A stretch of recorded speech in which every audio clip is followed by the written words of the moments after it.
Okay, let's try again.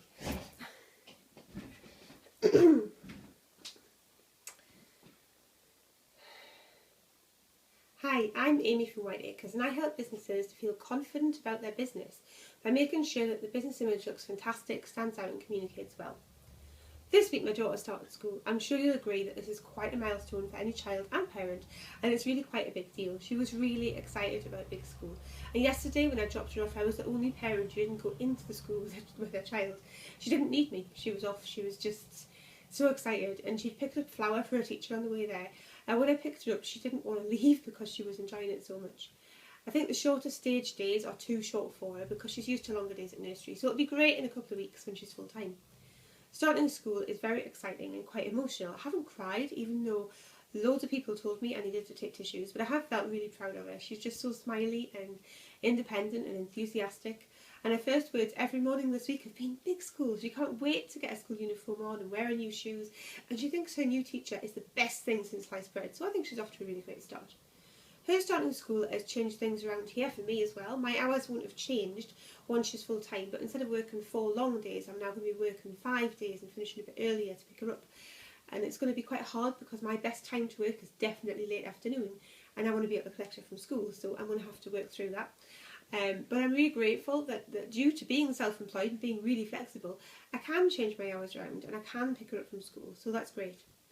Life is full of changes and new starts, starting nursery, starting school, starting clubs and after school activities, starting another school, moving house, starting college, university, starting a new job, starting a new relationship, starting a family, starting a new business. When you started your business, what did you have to do? I know for me, I was fine with the things that I do in my job, like designing logos and brands, creating leaflets and brochures, designing websites and drawing illustrations. But there was a lot of other stuff that I wasn't so good at, like publicising my business, social media, keeping my accounts up to date, pricing, organising. There are a ton of things that you need to learn how to do when you start your business. And it is a bit like going back to school. There's so much to find out about and implement and work on, and I'm still learning. So the first things I did when I started my business were I wrote a business plan. It wasn't a very good business plan, I've improved it since. It was based very much on my previous job and not on what I wanted. But yeah, like I said, that's changed now, so that's good. I accessed some support and I got some funding so I could buy some things that I needed, like my iMac and my MacBook and all the programs that I need for doing all the work that I do.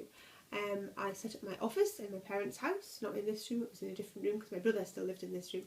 So it used to be in my old bedroom, and then when he moved out I moved into here because it's a smaller room, much better for the purpose. And my parents, they even bought me my chair and my desk for me, which was great at the time. They've been really, really supportive. I had my terms and conditions sorted out by a really great solicitor, which was absolutely worth doing and is actually the number one thing I think you should do when you start a business. I think it's really important to get clear on your terms and conditions. And I came up with my business name and I designed my logo on my business cards. Didn't do the best job ever. I think, like a lot of people sometimes, you know, when you start your business you don't always have a lot of time to plan what's going to happen, and I had 2 weeks from deciding I was going to start my business to when it actually began, and I just had 3.5 months off with a baby, and I don't think my head was really in it, so I didn't do the best job, but it was okay. It was a good starting point, and since then I've been able to change it. I had some PR done for me by a really great PR person, and that was really good, really helpful. I set up all my social media. I didn't know a lot about social media at the time. I had been doing a little bit in my last job with Twitter and Facebook, but I didn't really know how good it was going to be and how worthwhile it was going to be to do and what it was going to mean for my business. It turned out that Twitter was amazing for my business, and now Facebook's amazing for my business. I had a lot to learn, and I learned since then about a lot of different social media platforms, and yeah, that's been great. So what else did I do? I also designed a very basic website holding page, really basic, but I didn't have very much money. I couldn't afford a website, and at that point I didn't know about things like WordPress. So yeah, it was terrible, but it was something.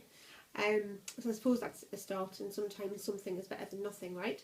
So after this I felt I was ready to go, but I was still blundering about in the dark a bit, and there was just so much to get a handle on.